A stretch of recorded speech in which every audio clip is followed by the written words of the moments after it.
Biglang nagtunog rapper daw ang kanyang motorsiklo sa kanyang panggilid at ang tunog daw neto ay bahay kubo kahit munti ang halaman doon ay sari-sari. Dahil ganyan na ang naging sitwasyon. Wen! Hindi nga! Ang hirap ng bunutin ng kanyang drive pace dito na nga't makikita mo na ang muscle mo sa noo ay talagang maglalabasan dito. Patingin nga ng muscle sa noo, Rald. Ayan, lumabas na ang abs sa muka ni Gerald, ayaw pa ring mabunot ng kanyang drive pace. Dahil nabaklas na ang drive pace niya, panigurado mababaklas din ang bumbunan niya sa gastos malala.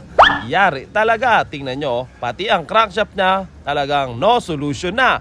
Maliban na lang sa ibang shop na gumagawa ng ganito. At dahil ayaw niyang ipamachine shop, eto na nga ang naging solusyon, siya na rin ang nagdesisyon. Ang sabi niya, palitan ng bagong crankshaft at eto na nga ang naging kaganapan, hahatiin na natin to.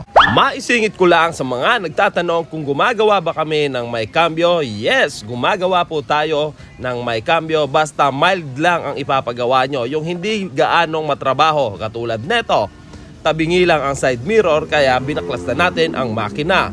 Ang brand pala neto ay Rusi. Magpapalit tayo ng bushing dito sa may clutch hub banda dahil meron itong humahalinghing na parabang humahalinghing sa langit-ngit ng papag na mura sa sarap.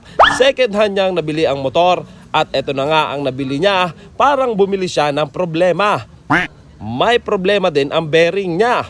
Dahil bungi na rin at nawawala ang isang bearing dito kaya't ang ingay ng kanyang motorsiklo. Lalo na daw pag mga second gear at third gear, grabe sa ingay. Upon checking sa lahat ng kanyang internal parts, eto't may problema na rin ang connecting rod. Sabi ko nga dyan, napakabuti mo dahil binili mo ang problema ng ibang tao.